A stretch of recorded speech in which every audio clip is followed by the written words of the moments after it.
other resources that need to come into the island to support this population. So environmental health in the bigger picture of public health plays a critical role in ensuring that health and safety is ensured. Secondly is the issue of the issue of having a policy that would support something as critical as environmental health, and which is why the bill sponsored by Senator Atta as well as Senator Uggan in increasing the number of environmental health specialists, as well as giving the public health the authority to the option to contract third-party companies to assist in this, the surge there. Secondly, I think it's important to note that with any increase of population in an island as large as ours, the issue of communicable disease is of paramount importance. And I think with the existing widespread of the H1N1, it shows that the infrastructure of a lab, which we are continuously making good progress with the CDC and being a reference lab for Guam and the region, is a good step forward.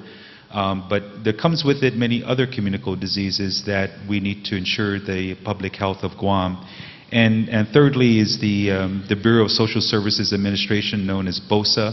Child support plays an important role not only for the community but also for the military community. We are the state regulatory agency ensuring the health of our children and families. So those will be these are the three core areas. And lastly, if I may, I got a few seconds remaining, is the ongoing projects to expand not only the health, the northern, but also the southern community health clinics, which is well underway. Thank you, Mr. Roberto. Sarah, did you want to answer that question next? Sure. As has been said earlier, we can't do anything in isolation, and so the whole concept of which we've been advocating and supporting over the last few years especially is for a comprehensive social development plan. The organizations that I've been involved in, other than Sanctuary, Pazuta is a new and emerging organization of nonprofits, and I'm very pleased to share with you that I would say probably close to 20 of the most significant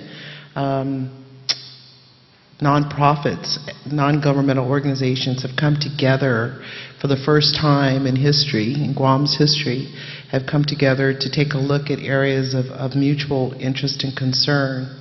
So we're very much involved in observing what's going on, and we want to be participatory in anything relative to the buildup. And also the other organization is the Micronesian Youth Service Network. And that's because we understand that everything and anything goes on in the neighboring islands of Micronesia has everything to do with us. And if we don't have that recognition that we must take a look at things at a regional basis, then we're just in denial, I think. So the two areas that we're most concerned with is of these organizations is raising the bar in terms of standards of services.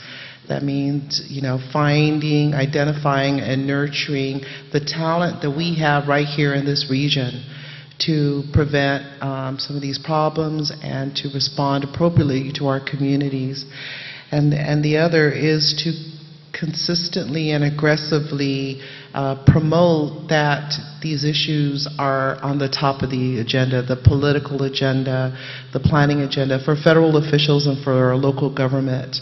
I think that one thing that, especially in Pazuta, we're very much aware that we can't expect the government to answer all our problems. That would be a great error in our part if we believe that the answer to our problems rests with the government.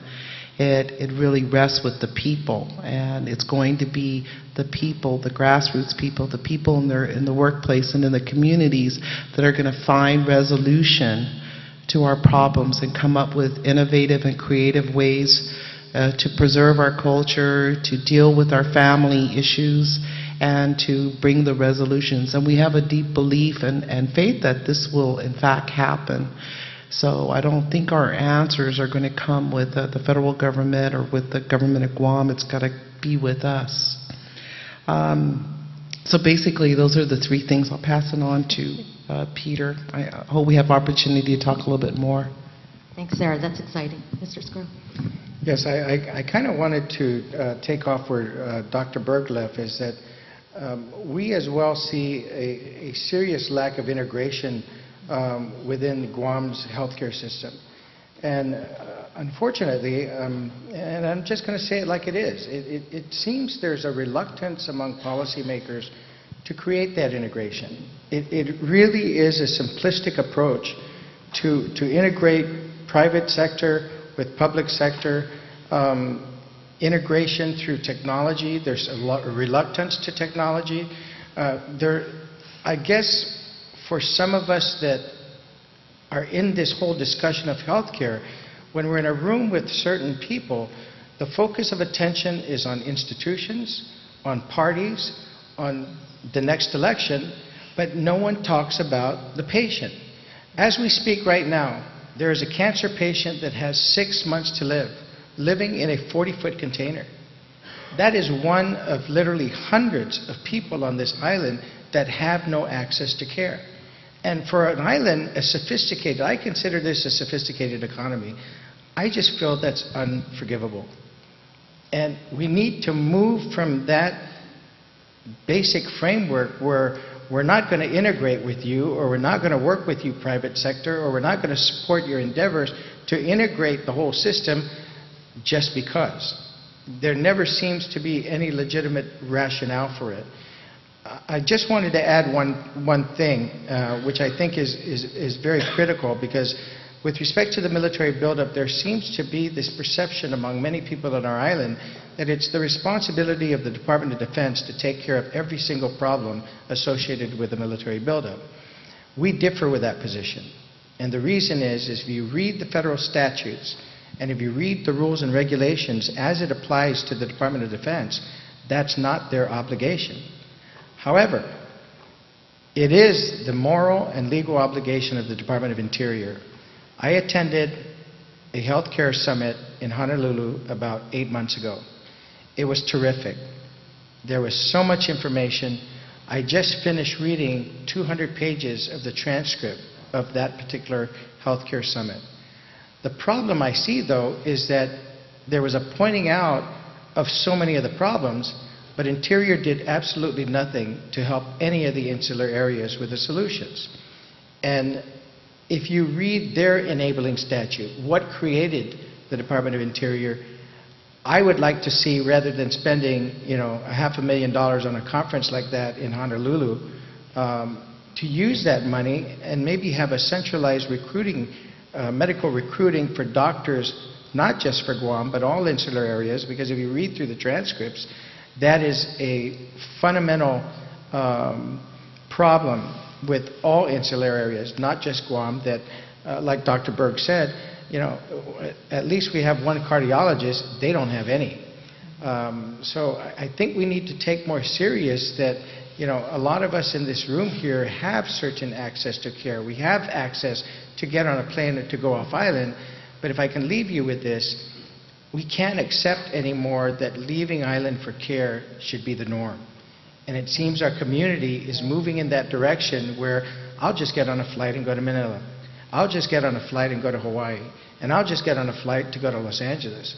Well, if you ever sit down and talk to a family about the hardships that it creates to many of those families, or how many people actually die because their families cannot afford it, if we have the ability in this community to create our own hospital with a combination of specialty care and general care to the optimal mix based on the chronic diseases that we have on our island.